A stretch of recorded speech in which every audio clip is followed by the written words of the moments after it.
Hey guys, it's the NASCAR Know-It-All here. It's a bird! It's a plane! No! It's Superman Jimmie Johnson. Jimmie Johnson scores his 77th career win today at the Auto Club Speedway, passing Dale Earnhardt on the all-time career wins list. Jimmie Johnson, I don't know how lucky you get when you come to Auto Club Speedway. With 2 laps to go, he's running in the 8th position. And then all of a sudden, bam, our defending Cup champion Kyle Busch hits the wall. So, gotta come in for tires and put some fuel in there so you can run like hell to the finish. So on the restart, Jimmie Johnson surpasses both Kevin Harvick and Denny Hamlin to take the lead in turns 3 and 4 coming to the white flag and holds off to win the race. Johnson wins over Harvick, Denny Hamlin, Joey Logano, and Ricky Stenhouse Jr. in the 17 car. So far this season, racing has been unbelievable. I love the start of this season. The new aerodynamic package today made for some great racing. 3 times today we saw at least 7 cars battling side by side for the win, all over the freaking place. It was a real blast to watch. Chase Elliott got his best career finish today, coming home 6th place in the Napa Auto Parts Chevrolet. I'm so proud of this kid. He did a fantastic job today on the restart, surpassing 4 cars at one point. And then at one point, with 2 to go, he was running 2nd and could have had a shot to win if Kevin Harvick had a tire issue. But a 6th place finish is still a wonderful result for this young kid. He is going to win one of these days, I'm telling ya. The tires today was kind of a little bit of a disappointment. Like last weekend in Phoenix, we saw a lot of tire failures. This time, they were all over the place. Tires are really hard on this track because there's no grip. With all the seams on the racetrack, the black lines, which can affect the tires, especially when you're pushing down into the corner, turning hard like this, or if you're running way up high like Kyle Larson usually does. And speaking of Kyle Larson, you don't want to be him today after his huge wreck.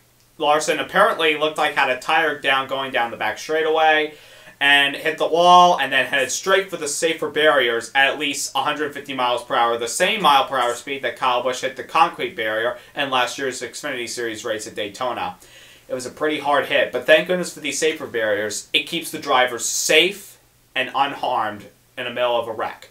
Larson was able to walk out okay under his own power, but ever since his top 10 at Daytona, he's had nothing but bad luck. Then later in the race, Danica Patrick, she gets turned. Apparently, she blames Kasey Kahne for turning her on purpose and sends her straight into the wall. Interesting point about both of those wrecks. Regan Smith and the 7 car was around at the same time and somehow missed them. Regan Smith has got to be just the luckiest guy in Fontana today for missing wrecks. After the race, NASCAR called the crew chief, the spotter, and Kasey Kahne to the hauler to discuss what happened on the racetrack. Go to YouTube and search up the video, because apparently it doesn't look like Kasey Kahne comes down trying to wreck Danica Patrick. It was just, trying to slide in line. And plus, he's a lap down. He's trying to get his own lap back so he can battle Paul Menard. Just miscalculated at that point. Kind of a rough weekend as well for one of the guys who should have won last year's race, Kurt Busch. Kurt had a rough weekend early in the week, hitting the wall in practice yesterday. Had to go to a backup car. Started ripping his way through the field and then has to back up the throttle off turn 4 and then gets rammed by Dale Earnhardt Jr., a.k.a. Batman. And Kurt Busch has to come to pit road and loses 2 laps and finishes 30th. So, not a good day for the Haas Automation team. As for Batman and Dale Jr., they come home 11th today after fighting a very ill-handling race car. Very good stories today, other than Stenhouse Jr. finishing 5th. Off to a good start in his career, and Chase Elliott off to a wonderful start in his rookie year, is A.J. Allmendinger coming home 8th in the JTG Doherty Racing Team owned by Brad Doherty, Tad Geschecter, and Jody Geschecter. Also, Jamie McMurray had kind of a rough day running mid-pack all day, finishes 10th in the McDonald's Chevrolet, and then Brian Scott, one of our rookie candidates, comes home 12th. Attaboy to that 44 team who's struggled to start this year. And then Landon Castle and Front Row Motorsports 16th.